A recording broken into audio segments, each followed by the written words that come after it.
Hola, muy buenas noches.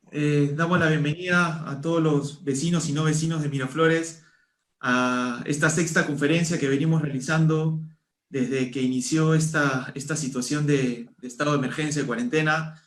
Hoy tenemos un tema que en las últimas semanas ha estado dando mucho que hablar y tenemos a tres invitados que creo que son muy capacitados, están muy capacitados y conocen del tema, lo han estado hablando en sus programas. Queremos darle la bienvenida a Dante Nieri, que es psicólogo deportivo, a Michael Zúcar y Diego Rebagliati, ambos periodistas, comentaristas deportivos de un programa que da mucho que hablar todos los días, muy sintonizado. Sí, les quiero dar la bienvenida a Diego, Michael, Dante, a nombre del alcalde Luis Molina también, que fue uno de los que incentivó estas conferencias virtuales en estos momentos.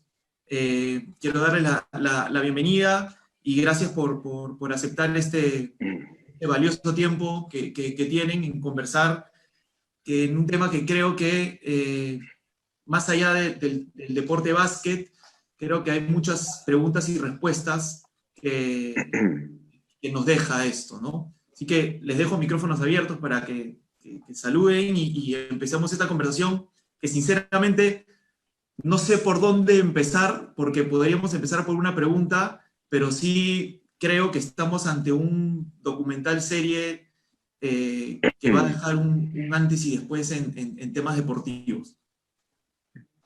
Michael, Dante, Diego, micrófonos abiertos, por favor. Dale, Dante, arranca. Gracias por el pase. Bueno, sí es un documental que a mí me pareció genial, ¿no? Porque además te hace toda la cronología de cómo ha sido su trayectoria desde que inicia hasta que cierra y toda su evolución para construir esa estrella, ¿no? Porque él es lo que viene a ser esos deportistas que trascienden su deporte, ese tipo de personas que ya incluso hacer más grandes de su deporte, esos tipos de deportistas que tú puedes no conocer del deporte, pero sí sabes quién es él, ¿no? O sea, un Michael Jordan es como decir, no sé, un Tiger Woods, un Michael Phelps, un Babe Ruth, tú puedes no saber del deporte, pero sí sabes quién es el deportista. Y bueno, me encantó el formato porque también iba avanzando, o sea, está centrado en Michael Jordan, pero va como que empieza de ahí un capítulo con Pippen, después con Rodman, después con el entrenador Phil Jackson. Empieza planteándote un conflicto en el inicio, interesante, que es muy particular, además que no lo sabía, que empieza la última temporada, Phil Jackson ya siendo despedido, ¿no? Ya le han dicho, bueno, esta va a ser tu última temporada, sí o sí. Y de ahí viene, bueno, el nombre que me parece genial, que en realidad lo pone Phil Jackson, ¿no? En una charla que les pone, que lleva un anillado, le dice, bueno, este es nuestro último baile juntos, así que disfrutémoslo, ¿no? Yo además, bueno, ya de tiempo atrás soy un admirador del trabajo de Phil Jackson porque él tiene varios libros, pero uno que leí hace mucho tiempo que me encanta, que siempre lo recomiendo, que se llama Canastas Sagradas, que es un excelente libro de liderazgo. Es uno de los pioneros, además, Phil Jackson, en introducir en el deporte lo que es la meditación y el mindfulness. Y él incluye ya en esa época dentro de su comando técnico a un psicólogo del deporte especialista en meditación y mindfulness. Lamentablemente, bueno, no amplían en el documental a todo el comando técnico, pero hay todo un equipo detrás. Y me parece que si bien todo es sobre Michael Jordan, yo con la figura que más me quedo y la que más observaba y más me llamaba la atención es el entrenador, que es Phil Jackson, justamente por el manejo que tiene que tener de estas personalidades, de estos jóvenes, de estos millonarios, muy distintos, y tiene que tener un manejo bastante amplio, ¿no? de sus características, de sus necesidades, a la vez que apunta a hacer equipo y que deseen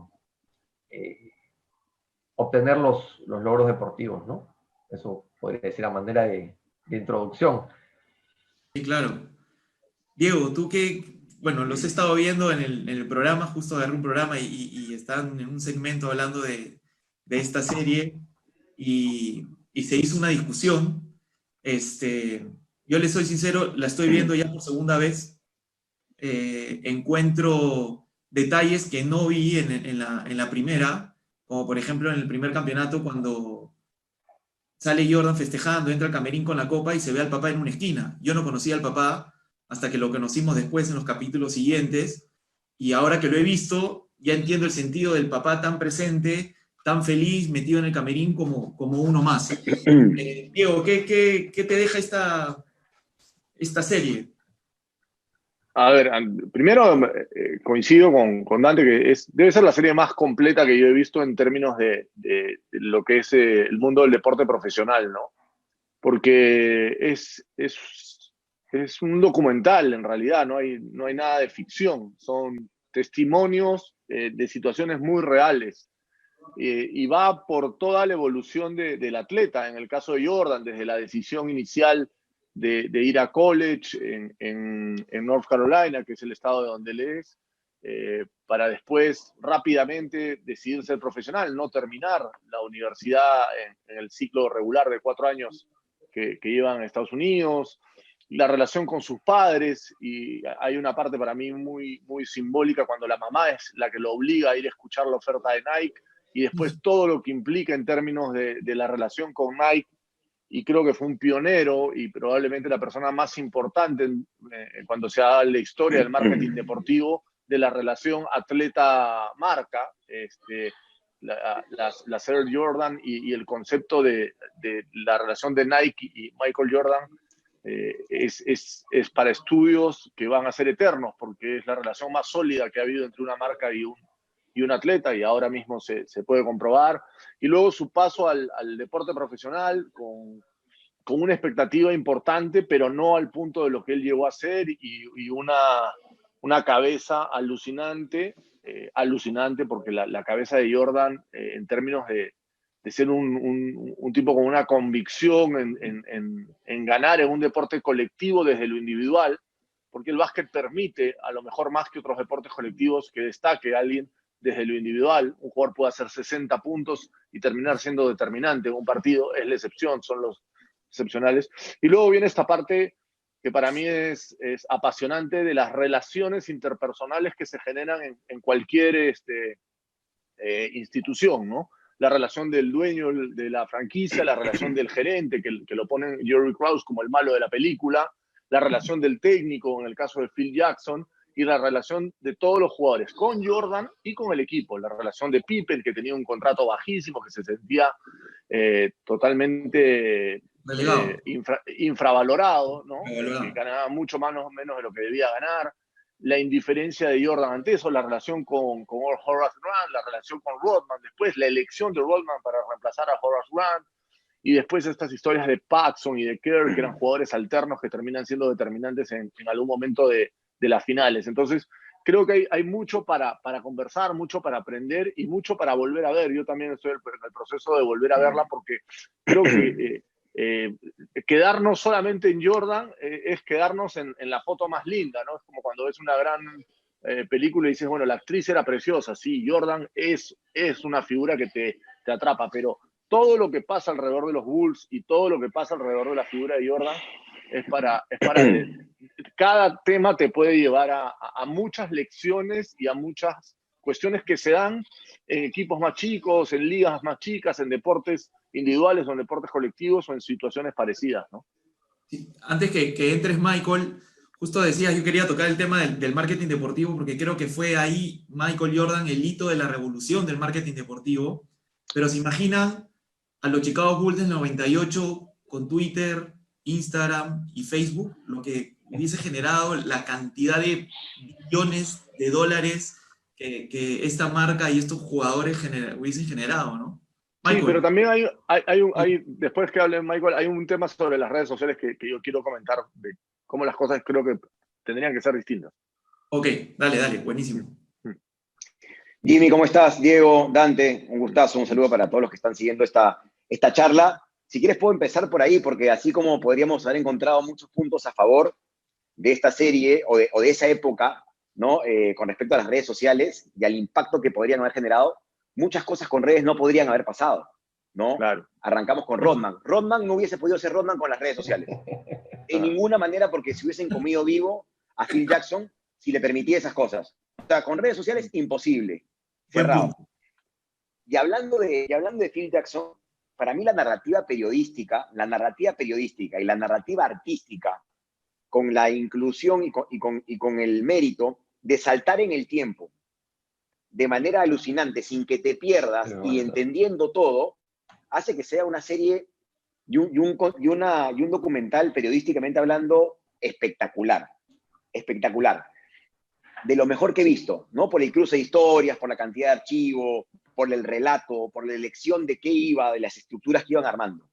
Pero sí me quedé con ganas de algo más, y ahora que Dante lo mencionaba, lo recordé, porque ahora que uno lo ve en retrospectiva y empieza a leer todo el impacto que ha generado, empiezan a aparecer muchas preguntas. Y una de las que aparece en mi caso es, yo hubiese querido saber un poco más del liderazgo de Phil Jackson.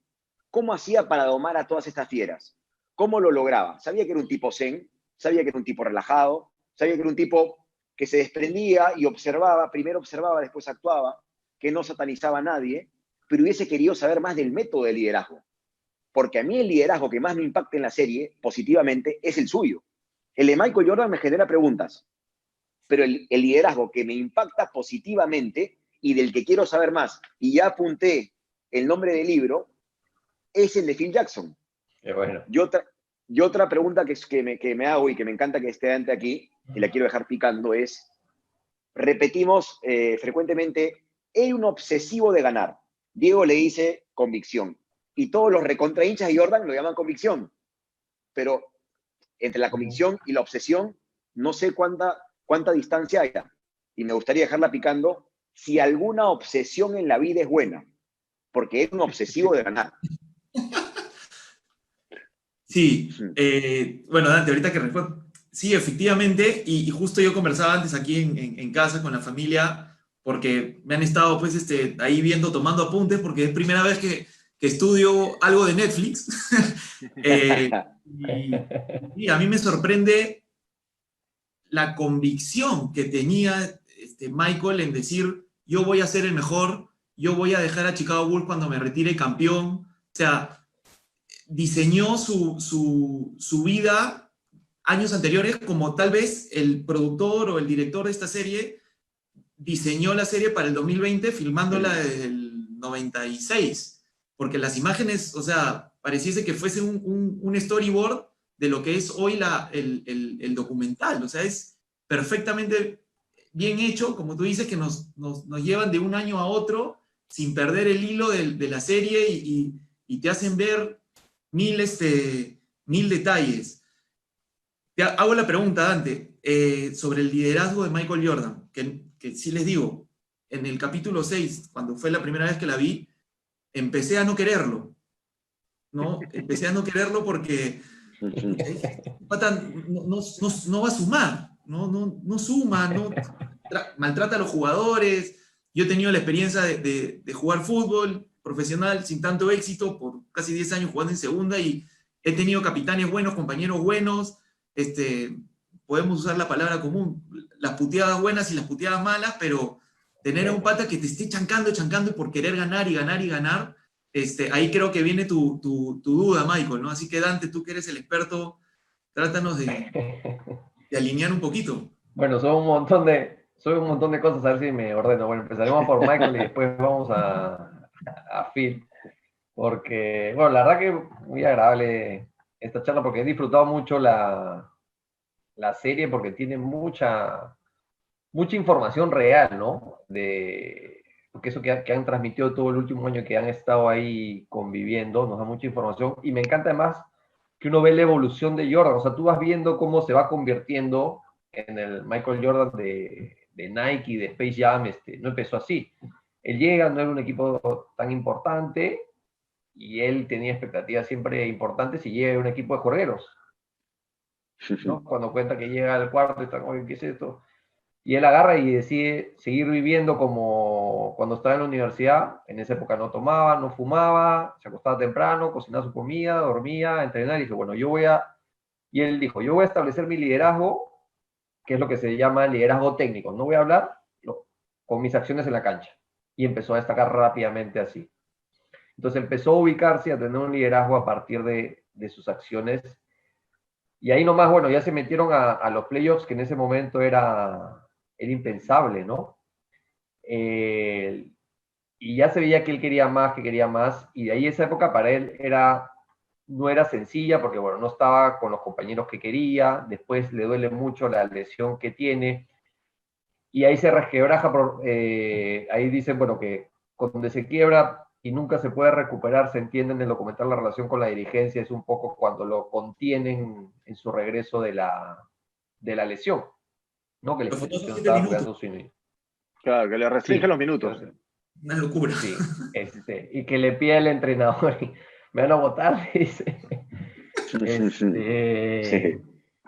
No, pero lo que pasa es que, ojo, Entonces, una locura dice Jimmy, pero sí, la franquicia estaba pensando en el largo plazo. Lo que no quería era que se volviera a lesionar. sí, ¿no? O sea, Sí, entendían que esa temporada sí. estaba casi perdida y que no tenía mucho sentido correr excesivos riesgos con un tipo que además era incontrolable, ya desde esa edad, ¿no? No, la decisión empresarial es clarísima. Oye, no tiene sentido, vamos a arriesgar toda esta inversión millonaria, lo que puede producir a futuro por esto que en verdad no significa nada.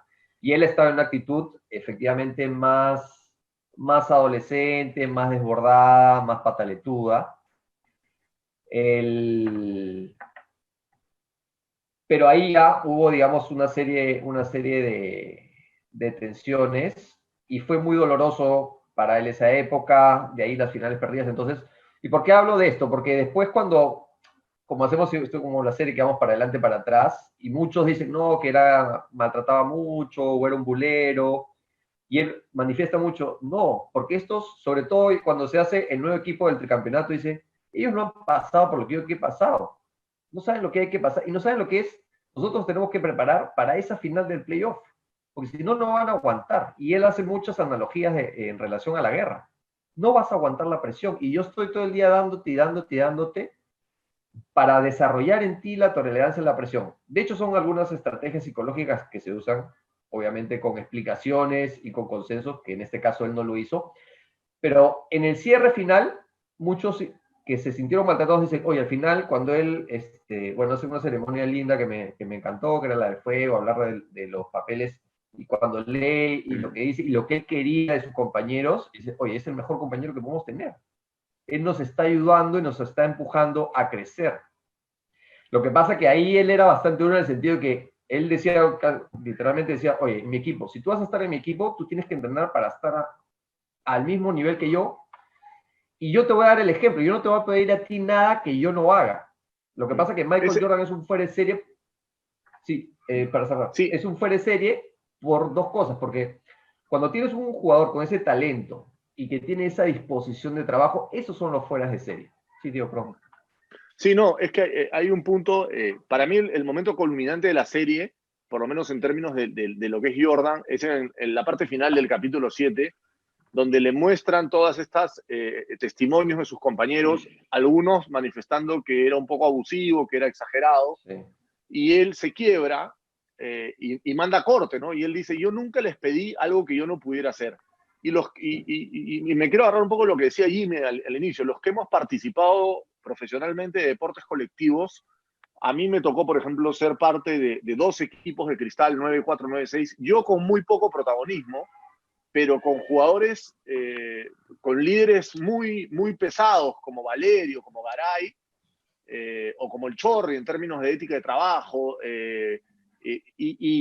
y era difícil sostenerles el ritmo, y eran muy duros contigo cuando no lo hacías, tanto mental o físicamente, o a nivel de calidad deportiva. O sea, si tú entrenabas con ellos y no le dabas un buen pase para una jugada, era duro, porque estabas en un nivel, por lo menos me tocó a mí participar de un equipo que tenía un nivel muy alto, y yo tenía que estar a la altura de ellos, porque si no terminaba malogrando un trabajo. Entonces, yo desde ese lugar encontré en Jordan absolutamente válida su forma de ser como compañero. Y yo prefiero 1000 veces un compañero así, aunque entiendo al que se puede sentir mal, pero creo que el que se siente mal por tener un compañero así no está preparado para el nivel de competencia que te exige el deporte profesional. Y es válido, no todo el mundo tiene por qué estar preparado y tener esa cabeza. Pero el que quiere estar ahí, el que quiere jugar a ese nivel o quiere tener un pedacito de esa torta que se llama la elite del deporte profesional,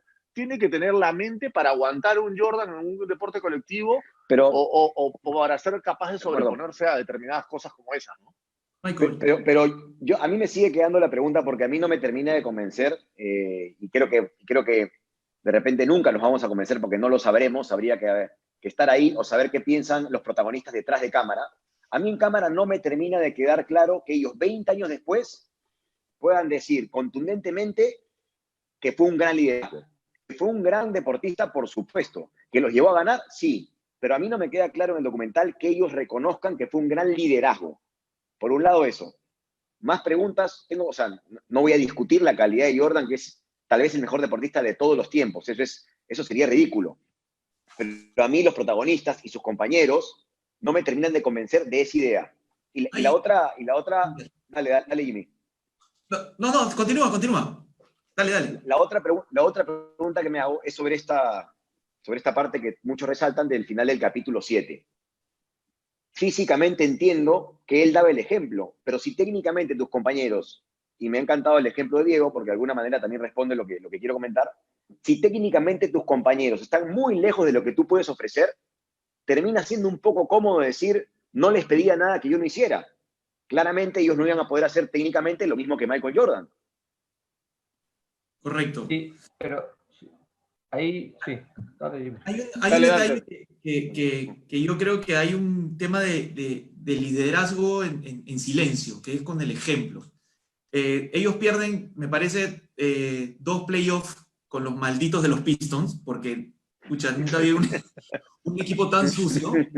Ya en la segunda vez que lo estaba viendo, ya más o menos conocía la historia, pero eran unos salvajes. O sea, nunca había visto en el básquet meter puñetes y patadas y en el fútbol a veces que metes el codo para sacarte de la marca en un córner.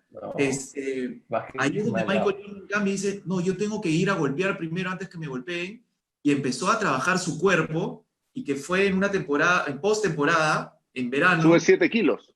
Sube 7 kilos. Subió. De 91 a 98. Entonces, no recuerdo qué compañero dijo, si es que mi líder está haciendo esto, ¿por qué nosotros no vamos a poder hacer eso? Y ellos también empezaron a ir al gimnasio, y claro, volvieron los Pistons, y creo que le metieron 4-0, ¿no? En la final de la conferencia. Entonces yo creo que ahí también hay un liderazgo en silencio, más allá de sentarlos en el camerín y hablarles y decirles, muchachos, como de repente Diego lo hemos visto, Dante, tú también, Michael, cuando has jugado, creo que ahí hay un mensaje en silencio, es, oye, yo estoy haciendo esto, síganme, ¿no? ¿No piensa, Dante? O sea, yo lo que veía, Michael, era que él no pedía que tengan su nivel técnico, sino estaba, digamos, a nivel físico, porque a partir de los Pistons es que él toma conciencia de, oye, la importancia, no estamos perdiendo por un nivel técnico, estamos perdiendo porque no estamos pudiendo chocar, no estamos pudiendo enfrentarnos a eso físicamente. Y cuando regresa para el segundo tricampeonato, y cuando cambian todos, ahí es que, sobre todo, me parece que se pone, y por eso hablo de su evolución, se pone más agresivo. A Cartwright, por ejemplo, lo tenía loco, y él lo hacía conscientemente de presionarlos, de exigirles para esto, y yo no sé cuánto naturalmente sea un gran líder, y ahí es que yo veo que el que regula a los jugadores y las intensidades es Phil Jackson. Y además Michael Jordan menciona algo bien importante, que las cosas tienen un costo, ¿no? Entonces, efectivamente, cuando tú decís algo, ganas unas cosas, pierdes otras por la decisión. Entonces, al final, claro, uno evalúa, bueno, pero se logró el título, ¿a qué costo? Habrá que ver si ahora tienen relaciones, si no tienen relaciones, pero lo que a mí me transmite es que él asume y está dispuesto, porque su prioridad, y ahí sí era egoísta porque era su prioridad, yo quiero ganar, y lo dice muchas veces, yo estoy dispuesto a ganar a como dé lugar. Entonces, pero Dante, hay dos cosas interesantes. Sí. Hay dos cosas interesantes en lo que tú dices. Uno, el manejo de Jackson con Cartwright, porque Jackson lo hace capitán a Cartwright. y terminan siendo co-capitanes, y era el jugador con el que peor se llevaba, pero era el que más respetaba a Jordan, porque era el único que se le enfrentaba eventualmente, ¿no? Como hay esa anécdota con Kerr, que le mete el puñete y a la hora que Kerr no afloja con Sí. él, a partir de ahí se gana el respeto Sí. de él. Pero con Cartwright como dice jugador. que él, pero con Cartwright fue al revés. Con Cartwright dice que él lo presionaba y que nunca reaccionó, que más bien era buenísimo. Y que... Sí, pero era el que menos lo miraba para arriba dentro del vestuario, o sea, se le igualaba. Sí. Y lo segundo, con los Pistons, hay un tema muy, muy interesante que para mí fue sintomático porque lo básico es decir, no, equipararon en fuerza, se pusieron fuertes los Bulls y ya pudieron competir. No, más importante fue lo mental, porque hay una escena muy clara donde a Pippen lo tiran al suelo y Pippen ya no reacciona. Ya no reacciona, sino se queda tranquilo, como diciendo, bueno, si estos necesitan pegarme para aguantarme, es porque yo soy mejor, están reconociendo que soy mejor. Y ahí podemos relacionar con algunas cosas que le han pasado a nuestro fútbol, por ejemplo, ¿no? Yo creo que nuestros jugadores, una vez que perdieron el miedo a jugar afuera y le ganamos a Paraguay, a partir de ahí Perú no volvió a perder de visitante, porque perdieron el miedo a perder de visitantes. Y cuando tú le pierdes el miedo a algo, ya estás por encima de la situación. Y creo que hay cuestiones que parece que fueran físicas, que el físico evidentemente te ayuda, porque si puedes desde lo físico, el físico no te va a traicionar, por lo tanto tu mente está segura de que vas a llegar al último minuto con la misma fuerza, pero mucho más importante es lo mental. De acuerdo, sí, totalmente. Me gustaría agregar un punto a la parte mental que menciona Diego, porque hay algo que sí logró Michael Jordan que es espectacular, ¿no?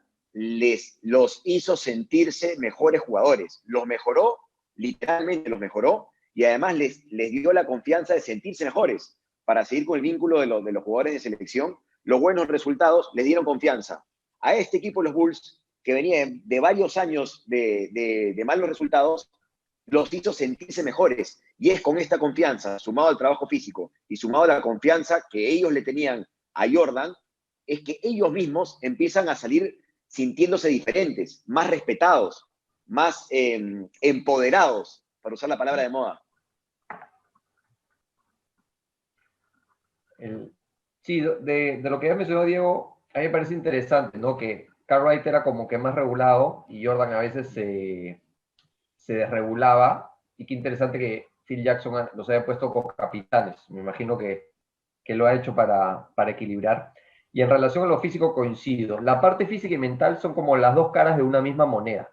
Entonces, desde que decían, oye, en vacaciones en verano nos vamos al gimnasio y estamos entrenando, ellos están entrenando para el playoff con el mismo rival dentro de un año. Quiere decir que se pasan un año, y esas eran las características que yo le decía. O sea, cuando perdía, se le quedaba en la mente y estaba ahí y pensaba en eso y entrenaba en función a eso y generaba competencia interna en el día a día. O sea, en el día a día vas generando una atmósfera para construirte, para fortalecerte en ese camino, y eso incluye el ejemplo que das de regulación emocional de Pippen, a pesar de que en otros casos se desregulaba,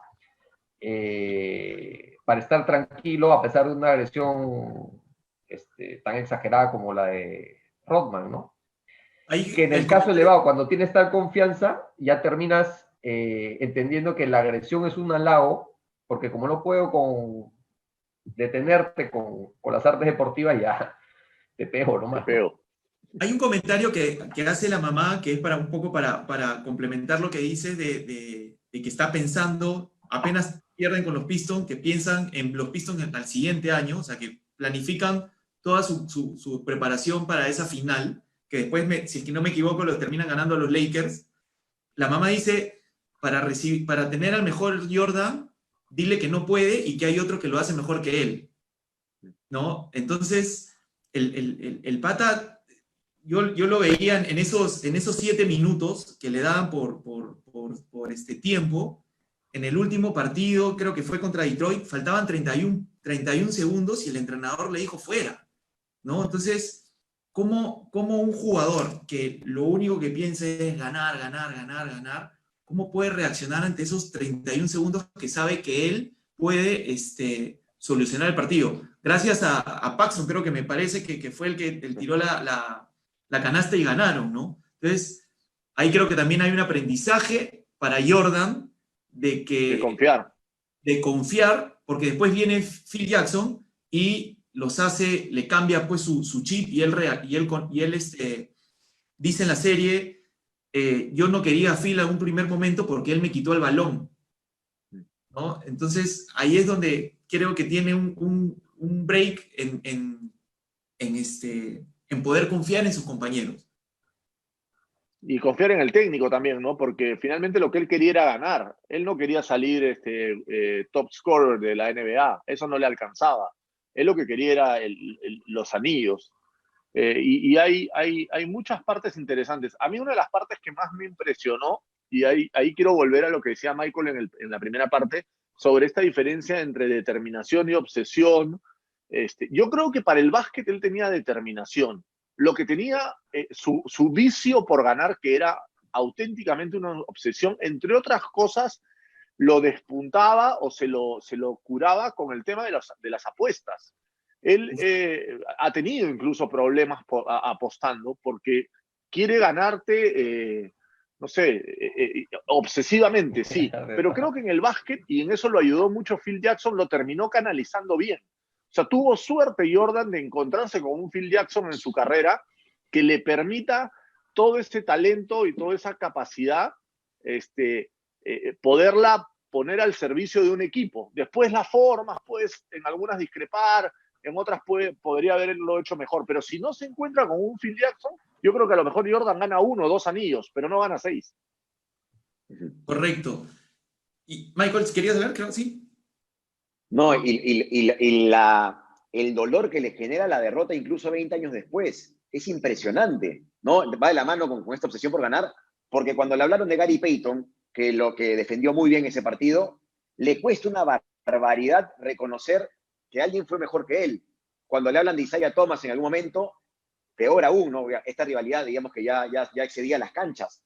Pero cuando le mencionan que otro deportista, porque hubo varios partidos donde los Bulls perdieron y donde alguien destacó un poco más que él y que él no lo esperaba, no termina de poder reconocer, ok, él fue mejor. Inmediatamente te habla de cómo él tuvo su revancha y él fue mucho mejor de lo que él logró ese día, ¿no? 20 años después, yo me quedo impresionado porque todavía le sigue doliendo aquel partido de la serie, pese a que la ganaron y pese a que él fue la figura, le cuesta reconocer que en uno de los 6 partidos él no fue la figura.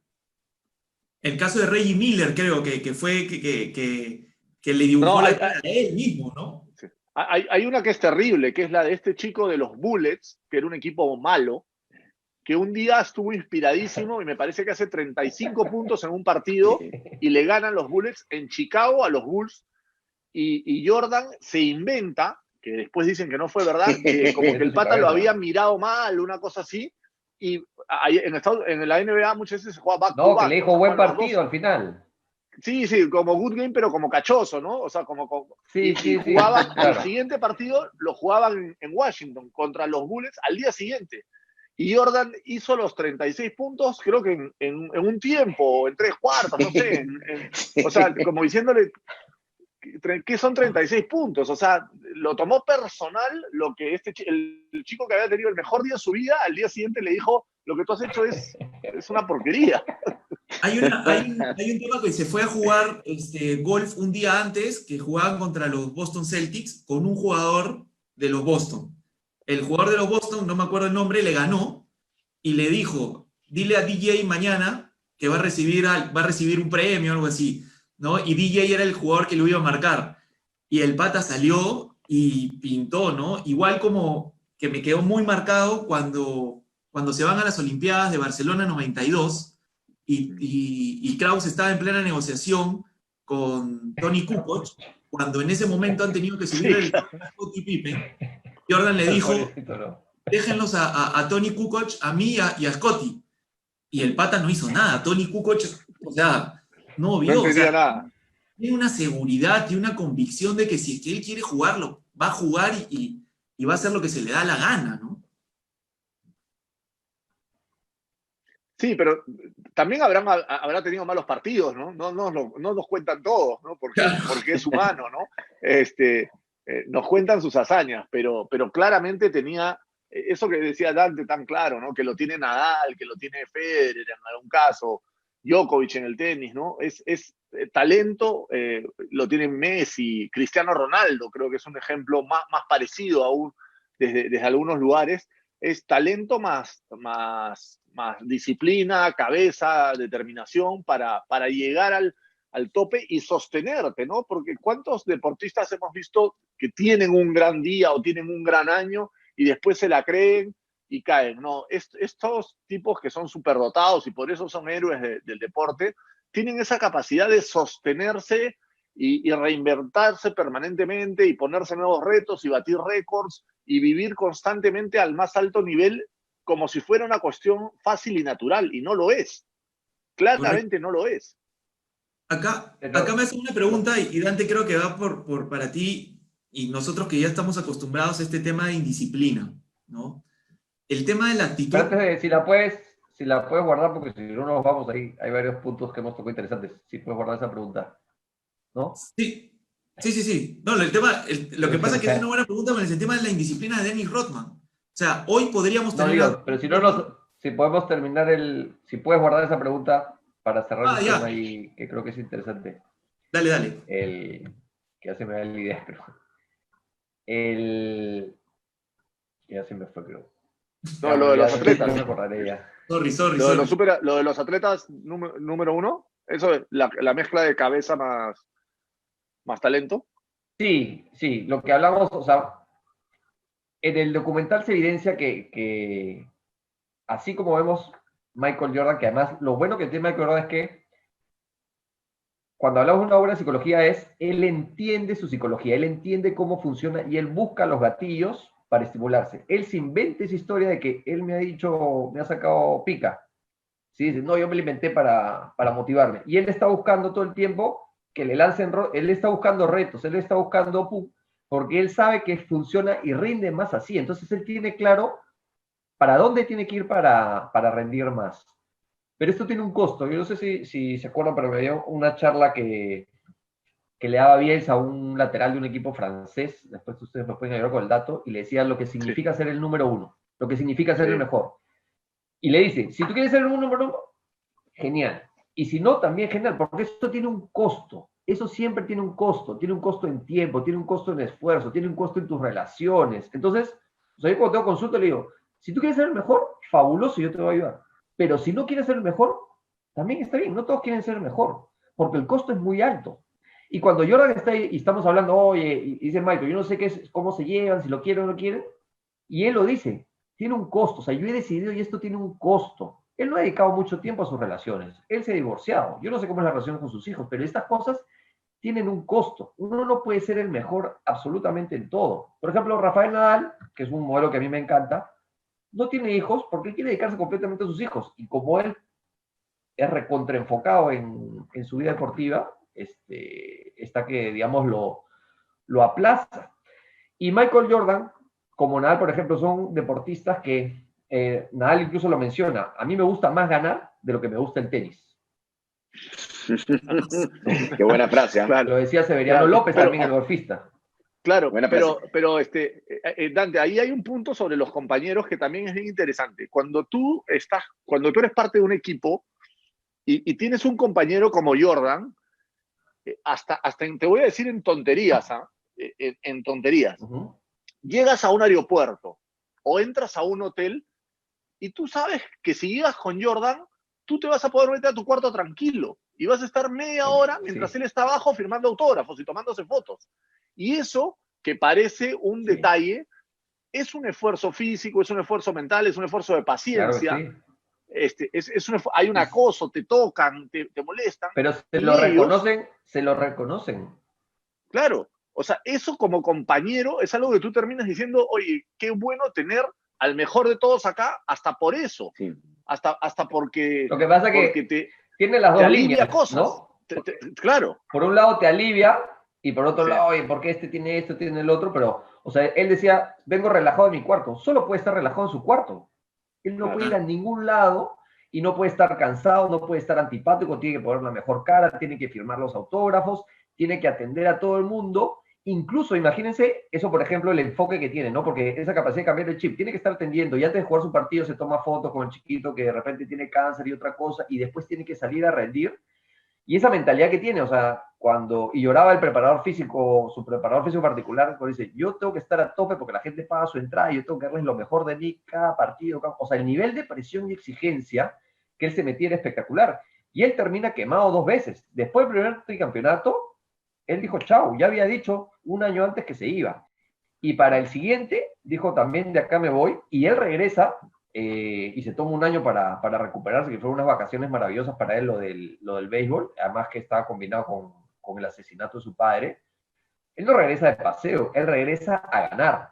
Y podía hacer el esfuerzo para uno más, para tener un anillo más y 4 seguidos, solamente por eso, pero él ya estaba quemado ahí también, ¿no? O sea, el nivel de esfuerzo, de exigencia mental, por eso, oye, lo vas a extrañar.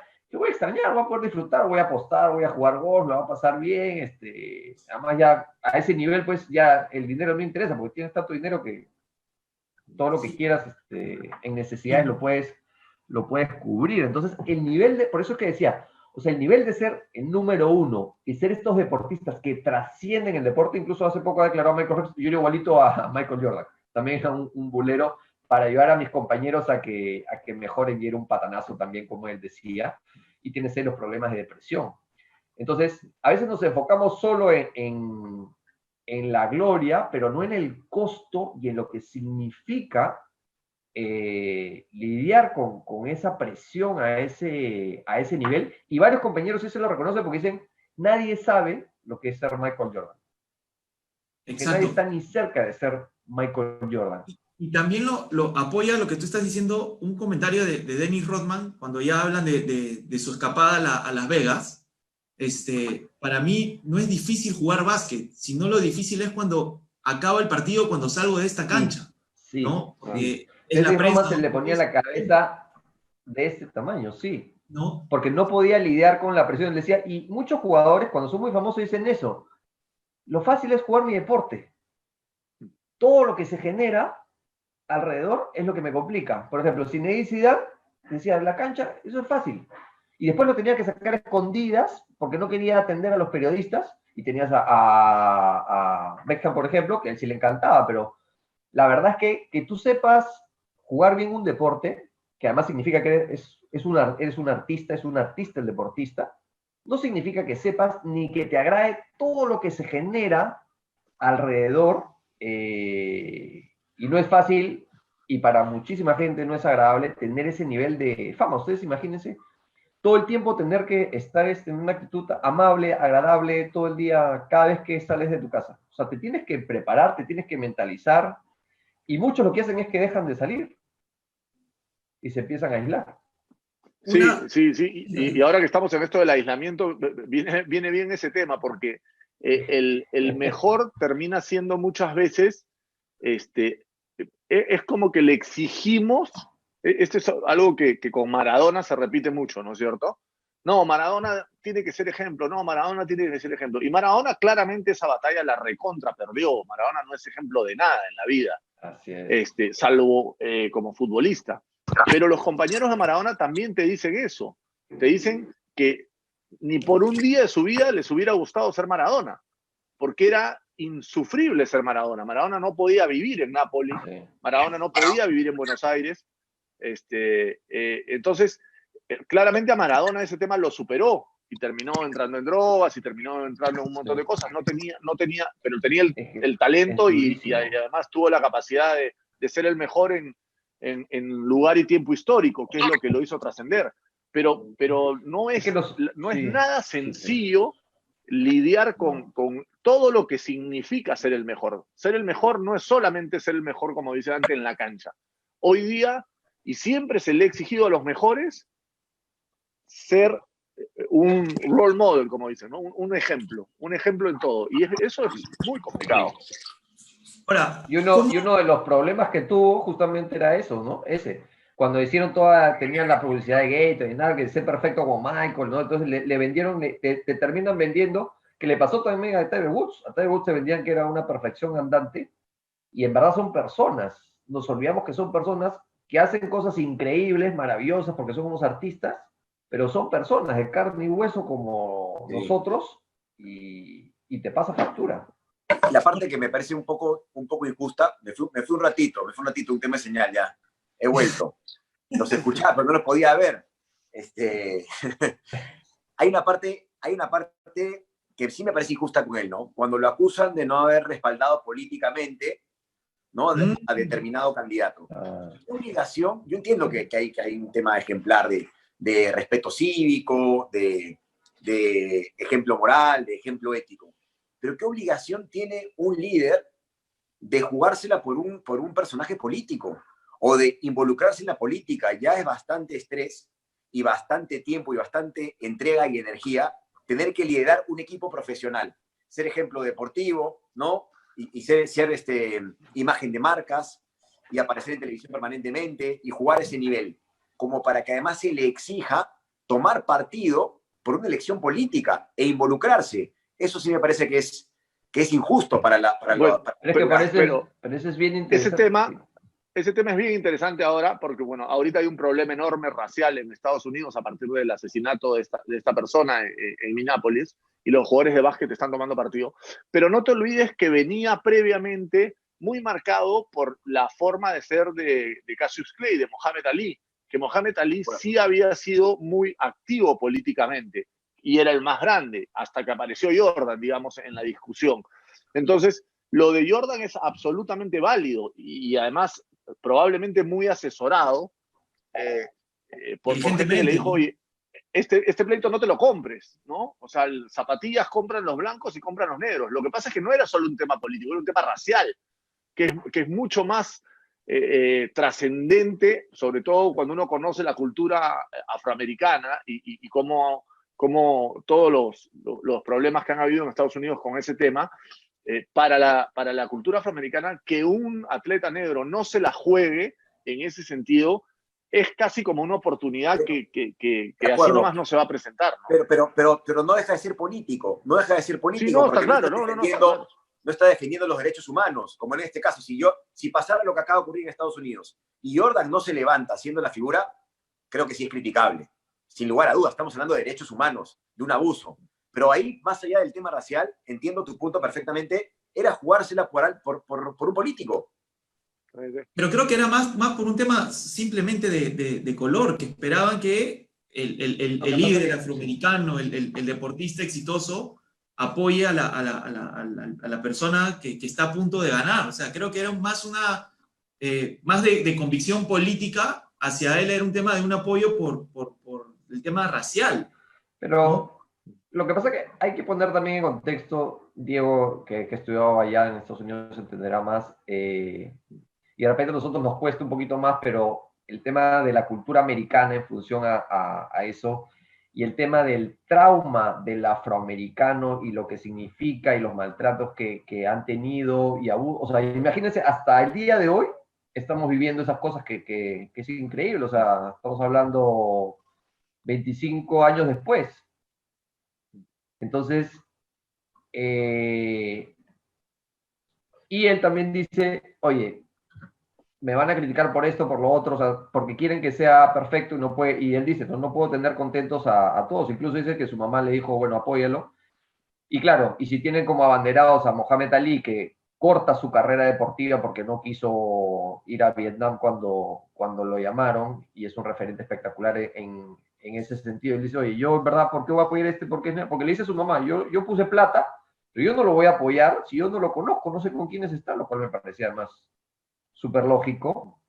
Pero ellos, los americanos, también tienen esta cultura más, que ustedes ven las campañas, ven a los republicanos, los demócratas, ven que siempre hay actores, deportistas, tienen esto, digamos, más en su cultura, más a flor de piel, entonces, y lo plantean que, oye, tú no eres uno de nosotros, nos estás traicionando, te estás vendiendo como blanco por unas zapatillas, y además también lo han asesorado. ¿Yo por qué me voy a comer este pleito si no es mío? Y ni sé quién es él, en verdad, no lo conozco, ¿no? Sí, de acuerdo. Pero es una situación social, es un problema social bien complejo que... Lo que dice Guido es bien interesante, ¿no? Que tienen ellos. El antecedente de Muhammad Ali es determinante ahí. De acuerdo, completamente de acuerdo. Sí. Quería tocar el tema de de estos dos personajes son totalmente opuestos. Rodman y Pippen. Pippen es una persona callada, que hasta aparenta ser sumiso, calladito, ser el que le cubre la espalda a Michael Jordan. Y tienes al otro loco que pide vacaciones, por favor, y que le dan 48 horas, regresa después de 4 días de la cama. No regresa, lo saca en pijama Michael Jordan en el cuarto, Claro, y lo lleva así al entrenamiento. Y entra en pijamas y en pantuflas, mientras que los otros estaban con el uniforme puesto para entrenar. ¿Cómo? Vengamos al presente, ¿no? O sea, hoy podemos tener un jugador en cualquier deporte colectivo, como este pata que en verdad es un personaje y también tiene un logro porque decidió ser el mejor rebotador, porque se dio cuenta que tenía mucho más virtudes de defensa que en ofensiva, y empezó a entrenar con sus amigos y ver dónde se ponía, como el Checho cuando encontraba las pelotas en el área, igualito él rebotaba, ¿no? Entonces, hoy se puede tener un deportista así, y después te hago otra pregunta, Dante, ¿cómo manejas a un Scottie Pippen que se le ve todo metódico, a un loco con Rodman y a un líder o a una referente, un capitán como Michael Jordan? O sea, ¿cómo creas ese triángulo de superestrellas y superimportantes? Por eso es que yo he disfrutado muchísimo el documental, y yo donde me he enfocado es donde de Phil Jackson. Porque decía, su madre, o sea, el trabajo que tiene que hacer es espectacular. Es realmente espectacular. Primero hay que entender que cuando tú estás formando es muy importante poner límites, y ahí tú puedes establecer que más o menos las reglas son iguales para todos. Pero a este nivel, que son jóvenes, que son millonarios, y tiene el club unos objetivos deportivos, hay que entender que las necesidades son distintas. Obviamente, estas necesidades se tienen que manejar con inteligencia, con consenso, para no quebrar al equipo. Entonces, por ejemplo, cuando contratan a Rodman, que además es el que agrega a Pippen con los que pierden y los recontragolpeó, y le pregunta, Phil Jackson va a preguntarle a Pippen y a Jordan, oye, ¿lo traemos? Y pensó que le iba a decir que no, y dijo, no, sí, tráelo, nos va a aportar un montón. Y apenas lo trae, ¡pum!, conectaron en una, porque había un respeto mutuo de esa rivalidad y de esos choques, y sabían lo que tenía cada uno para aportar. Le hacen una pregunta a Pippen y dice, ¿cómo cayó Rodman en el equipo? Y entró y dice, ¿no? Cayó como un guante. Sí, hay una frase de Guardiola que se la robó a Julio Velasco. Julio Velasco es un famoso entrenador argentino de vóley. Y dice que de las muchas cosas que él aprendió de Julio Velasco, es que Julio Velasco le dijo, olvídate en un deporte colectivo de esa frase hecha, de ese cliché de que hay que tratar a todos por igual y que todos son iguales. Sí. Eso es una mentira. Esa es la mejor manera de hacer fracasar un grupo humano. Porque sí, tienen que haber reglas determinadas, como decía Dante. O sea, todos son iguales, ¿en qué sentido? Bueno, todos almorzamos a la misma hora, todos llegamos al entrenamiento a determinada hora. Pero en el trato, tú no puedes tratar a todos iguales, sobre todo cuando estás hablando del elite y del deporte hiperprofesional, porque no todos son iguales. O sea, Messi no es igual que el chico que acaba de subir de Barcelona, sí. y no puedes tratarlo de la misma manera, porque no te da uno lo mismo que el otro. Esto no es un equipo de... O sea, yo eso lo entiendo si tú diriges una sub-15, por ejemplo. En una sub-15 todos tienen que ser iguales. En una sub-17 todos tienen que ser iguales. Formando, ¿no? Todavía ninguno por más que uno juegue mejor que el otro, ninguno ha hecho una carrera. Pero tú no puedes tratar igual a un tipo de 35 que a un chico de 20, o a un tipo que ha ganado 7 Champions que a un chico que tiene 2 partidos en primera. Y creo que eso lo entendía muy bien Phil Jackson. Y el mejor ejemplo es cuando le da el permiso a Rodman. Cuando Rodman le dice, estoy quemado, porque además venía, o sea, no estaba quemado porque sí, no, venía rompiéndose el alma porque Pippen no quería jugar, porque Pippen estaba lesionado y le estaba dando lo máximo al equipo. Cuando vuelve Pippen se relaja y dice, necesito 4 días, tengo a Carmen Electra esperándome en el carro, hermano. Tómate el avión, ándate a Las Vegas, ándate 3, 4 días, y Jordan le dice, lo vamos a tener que ir a buscar. Y Jordan, O sea, es como que todos entienden, ya loco, tómate tus 3 días, bueno, fueron 4, pero al cuarto día lo cuenta Carmen Electra, que ella estaba sentada en la cama y entró Jordan y abrió la puerta y se lo llevó de los pelos. O sea, le dijo, ya está, ya estuvo bueno, ahora ven de nuevo. O sea, a mí me pareció interesantísimo desde un ejemplo real de cómo manejar un grupo humano sin que se te vaya de las manos. O sea, te suelto, pero de ahí te traigo de vuelta. Ahora, ya te solté, ahora dame lo que yo te pido, ¿no? Sí. Entonces, es como, ojo, se te puede ir de las manos en un minuto el tema. Tienes que tener mucha capacidad, mucha intuición y mucho poder de convencimiento para llevarlos a donde tú quieres sin que se te descarrile el grupo, ¿no? Para mí hay una palabra que define bien a Phil Jackson.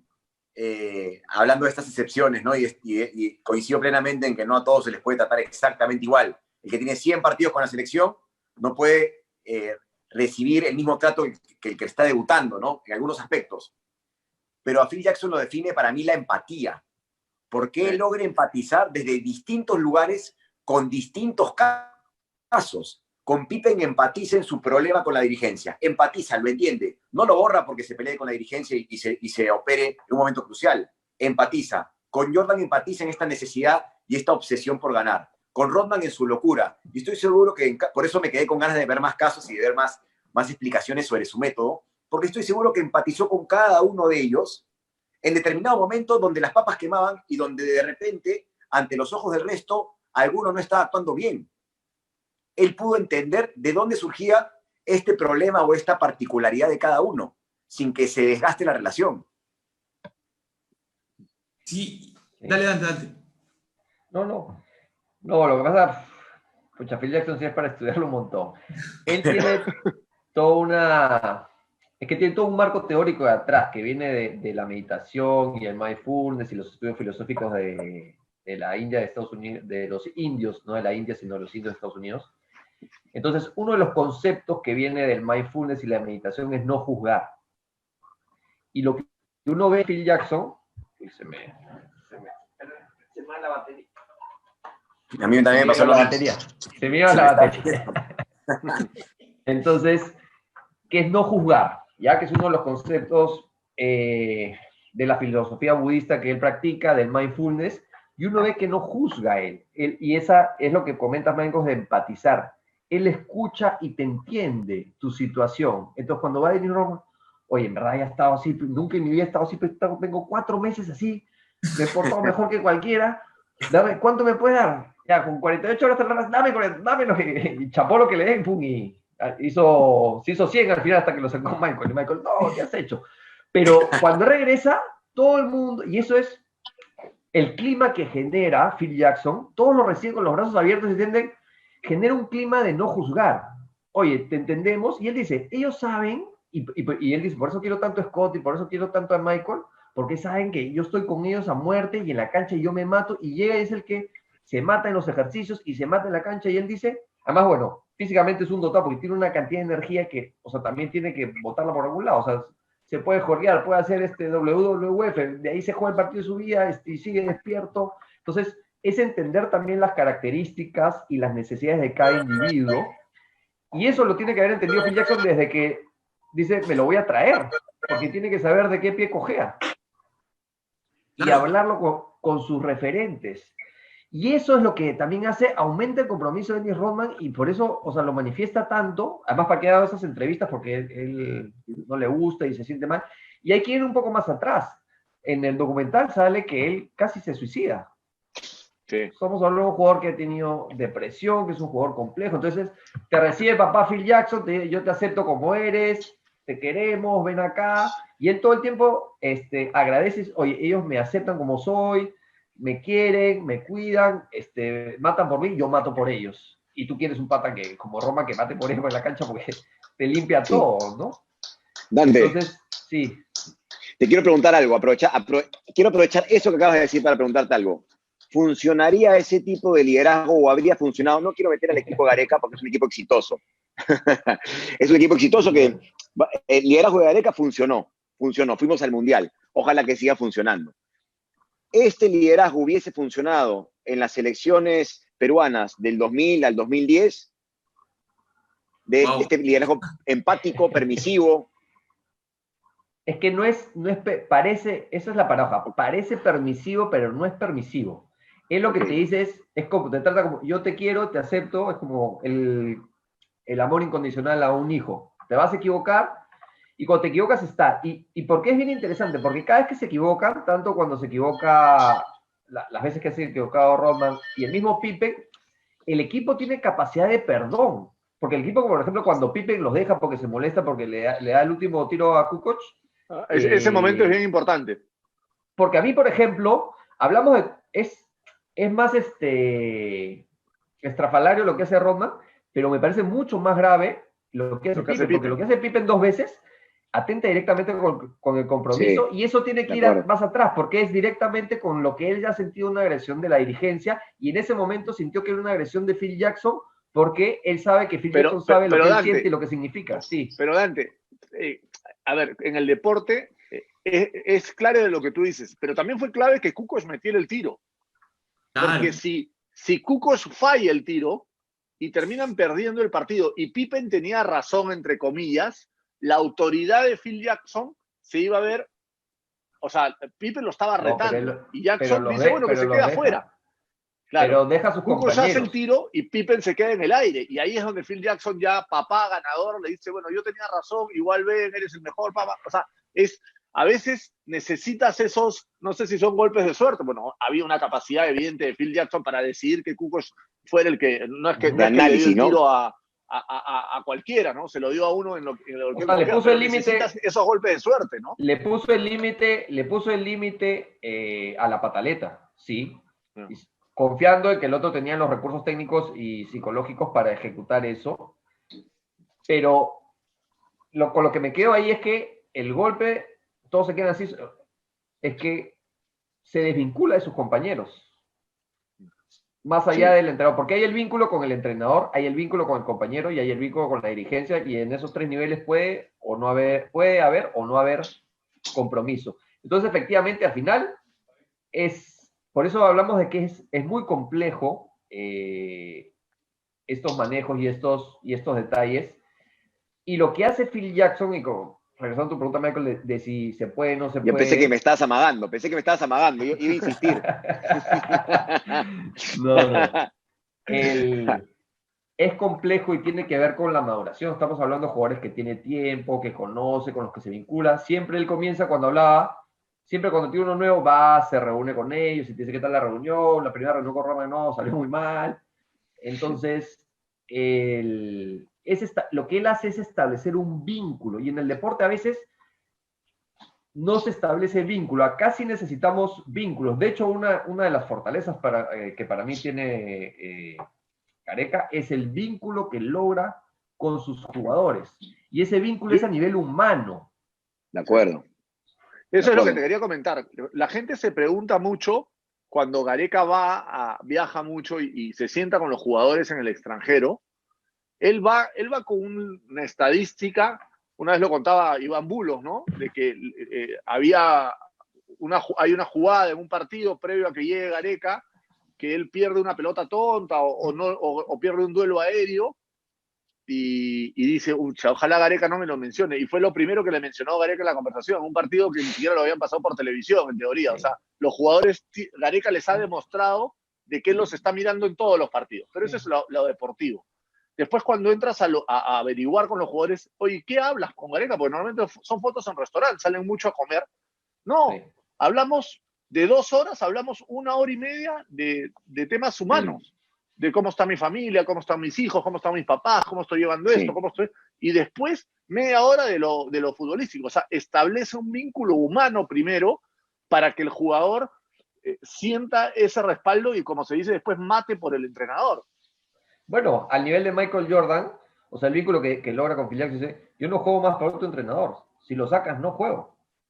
Entonces, el vínculo humano va mucho más allá de deportivo, y tú quieres que ese jugador efectivamente mate en la cancha. O sea, cuando Rodman dice, yo mato por mi compañero, yo mato por este entrenador, cuando Jordan también lo dice. El mismo Pippen lo dice, y de ahí al toque reconoce, me equivoqué. Michael Jordan también. Rápidamente, o sea, si uno ve, es una relación muy paternal, ¿no? La que tienen. regresando un poco, en un momento criticaban, ¿no? Y me acuerdo otro entrenador que se veía que tenía un vínculo también un poco diferente, pero que hacía un vínculo en ese sentido, era también Juan Carlos Oblitas, ¿no? Sí. Retrocedemos un poco y se le acusaba de ser paternalista, un poco en esa época, pero es muy importante el vínculo. Y cuando vemos además estas figuras famosas, o sea, por ejemplo, el vínculo, Dennis Rodman, lo botó su mamá de su casa, vivía en la calle 2 años, ha podido morir, ha podido caer en drogas, y viene este señor y le dice, ven, acá te queremos, acá te acogemos. Y no tienes ese vínculo afectivo. Y muchos deportistas vienen de carencias importantísimas de vínculos afectivos. No tienen Correcto. la familia que tenía. Pero un apunte chiquito. ¿Cómo logras de que ese vínculo humano no termine siendo aprovechado por el deportista, ¿no? Como un exceso de confianza. Oye, me cae bien, se preocupa por mí, me la va a dejar pasar. Me la deja pasar una. Ya me dejó pasar una. De repente me deja otra. Él me entiende. ¿Cómo logras de que este respeto no se confunda, ¿no? O que este vínculo no se confunda? Pero Michael, este eso es como con los hijos. O sea, es como ponerle límites. No soy papá, pues no soy papá todavía. Iba a dar exactamente el mismo ejemplo. Tú estás poniendo un ejemplo como el alumno que mide al profesor de colegio. A ver hasta dónde sí y hasta dónde no. Porque y pasa la verdad aquí en el Perú. Es que es exactamente como los hijos. Yo te quiero, yo te acepto, pero si te equivocas yo te voy a corregir. Y voy a poner el límite. El límite hasta acá, lo permito, el límite hasta acá tiene que haber una consecuencia. Porque esto yo no te lo puedo, a veces puedo manejarlo internamente. Entonces, de hecho, yo comerme el pleito con el límite significa afecto, significa interés, porque lo más fácil es, me hago el de la vista gorda, que además es reforzar la No, pero tú sabes que el deportista eso lo valora mucho.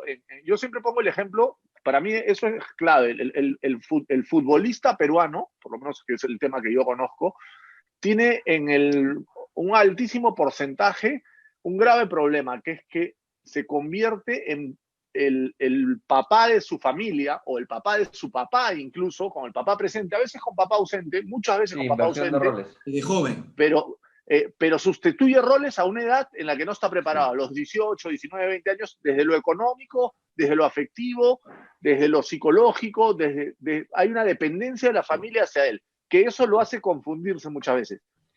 Y por eso muchos futbolistas, al técnico que mejor los ha llevado, les dice mi papá.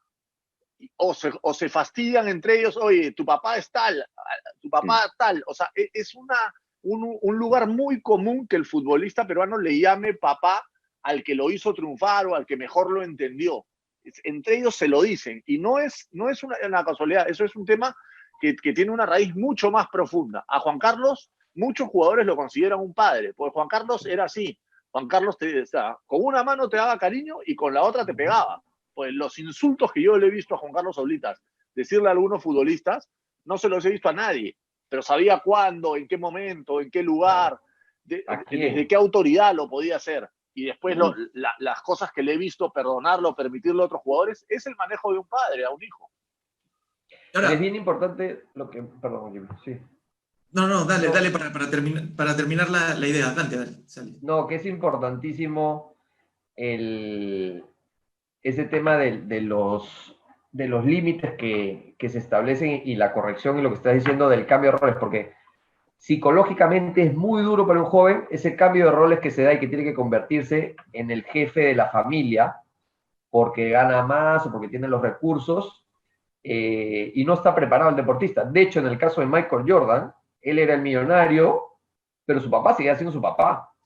El consejero seguía siendo su papá. La autoridad seguía siendo su papá. Ese es el rol del papá. Por más que el hijo sea más famoso, más adinerado que el padre, y lo que dice Diego, efectivamente, acá se cambian los roles y el papá termina pidiéndole permiso y propina al hijo, y eso genera muchísima inestabilidad psicológica y descoloca mucho. Eso que toca justo que quería tocar el tema del papá de Jordan, porque cuenta la historia de que eran hermanos y que competían y que se peleaban y que incluso Jordan era ciertamente rezagado entre un hermano que tenía una habilidad con las manos, y ahí es donde crea ese nivel de competitividad. No sé si ustedes lo perciben así, yo sí.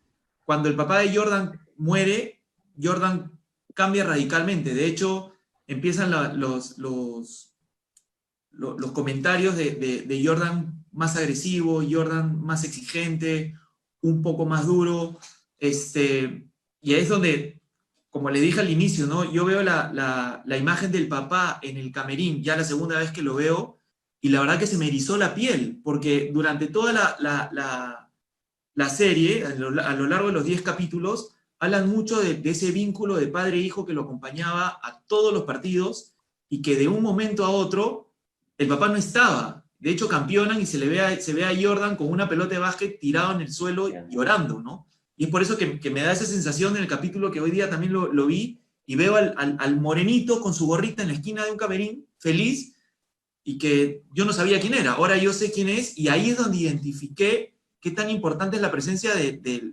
esa imagen de padre, en este caso, para Jordan. Entonces, ahí es donde creo que hay un punto de quiebre en la vida de Jordan, y hay un punto de quiebre en su dureza para dirigirse a sus compañeros. No sé si lo perciben de ese lado.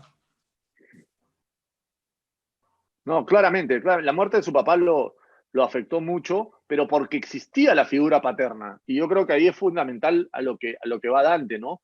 O sea, él nunca sustituyó a su papá en términos familiares, y eso lo ayudó mucho. Cuando el deportista tiene que asumir ese rol, sea por la ausencia del padre o por las circunstancias económicas o por la incapacidad del padre para sostenerse como figura número uno de la familia, termina siendo muy duro para él. Y eso a la larga al deportista le termina generando problemas.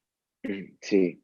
Ahora, si lo sustituye, Jordan lo sustituye. ¿Qué tan importante puede haber sido para la vida de Jordan y para la vida de todos los seres humanos? Pero para seguir en el documental, que Jordan termina sustituyendo esta figura de padre de alguna forma simbólica con Gus, con el hombre de seguridad, con su jefe de seguridad, y le termina dando el lugar que tenía su padre, porque él necesitaba, para mantenerse estable psicológicamente, a esta figura. No importa cuántas palabras le dijera, no importa, no importa cuánto lo acompañara, él necesitaba mentalmente, esta es la percepción que me da, sentir que existía esta figura, y le da este lugar especial a Gus.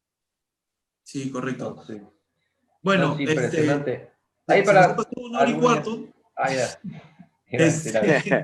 Creo no que hablamos de Phil. ¿Cómo? Y no profundizamos de Phil. Falta de pipe.